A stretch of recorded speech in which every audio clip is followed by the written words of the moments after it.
2-0 dans la série contre les Athlétiques de Sherbrooke. L'équipe Grambienne avait remporté le 3e match.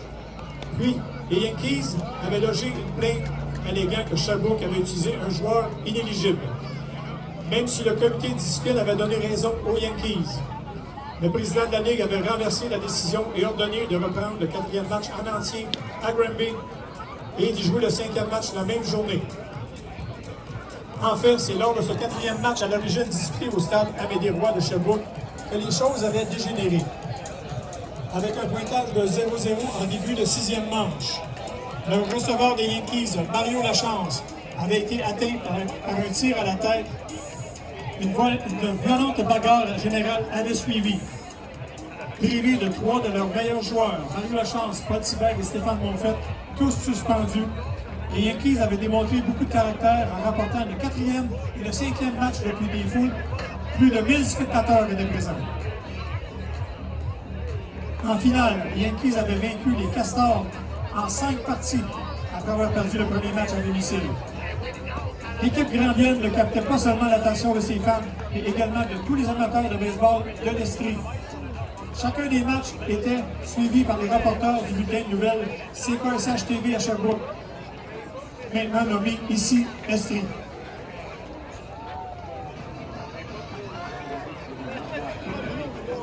De l'Estrie sur le point de couronner une équipe championne. En tout cas, les Yankees de Green Bay ont pris une sérieuse option sur le titre du championnat. Hier, les Castors d'Actonville se sont inclinés 4-1 et feront face à l'élimination demain soir à Green Bay.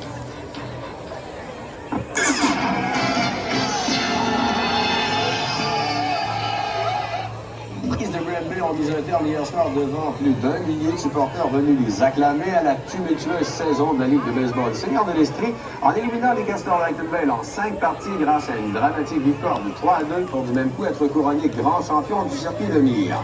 Ce qu'il faut retenir de leur conquête, c'est l'état d'esprit qui les a animés tout au long de la saison, bien sûr, mais plus encore pendant les séries. Car contrairement à d'autres formations, c'est sur le terrain que les Yankees ont démontré leur savoir-faire.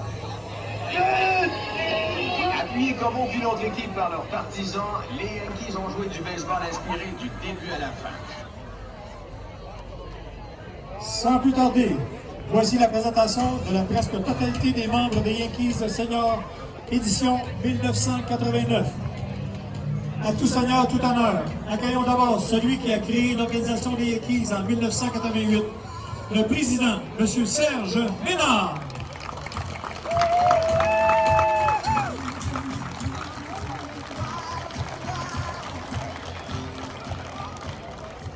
Le numéro 7, Héricourt, Martin Lachapelle.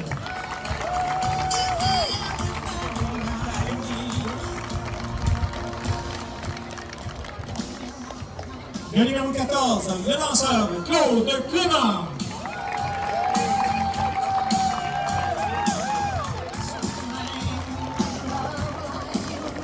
Joueur de premier but et voltigeur, le numéro 29, Robert Juméville.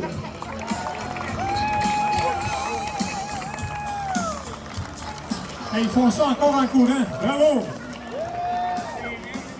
Le joueur de deuxième but, le numéro 30, Benoît Girard.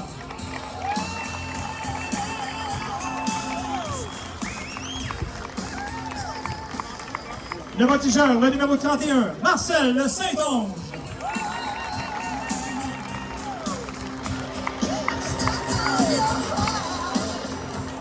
Entraîneur adjoint, le numéro 36, Yvan Leguy.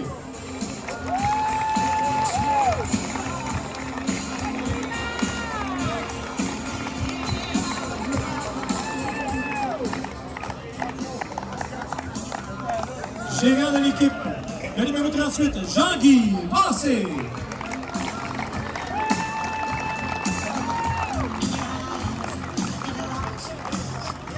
Voltigeur, le numéro 39, Patrick Viens.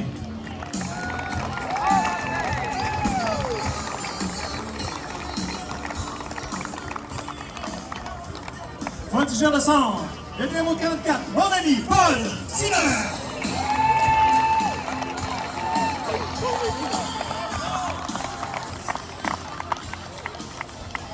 Joueur au troisième but, le numéro 47, Robert Comtois.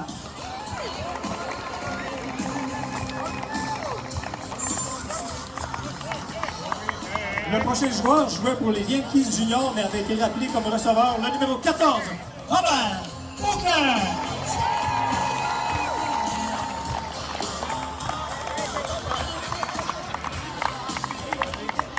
Afin de procéder au lancer protocolaire, nous invitons M. Serge Ménard. Se diriger vers le monticule. Où est-ce que vous êtes? C'est bien, comme ça. Et nous avons un receveur, Jonathan Choquette, qui attend la balle. Allez-y, M. Ménard. On reprend ça, on reprend ça.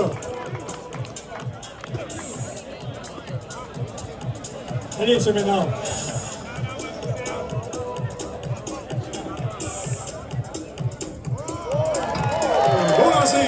Mesdames, Messieurs, une chaleureuse main d'applaudissements à M. Ménard et à nos champions, les Yankees seniors de Granby, édition 1989. Merci les boys de nous avoir fait vivre de telles émotions et bon match à tout le monde.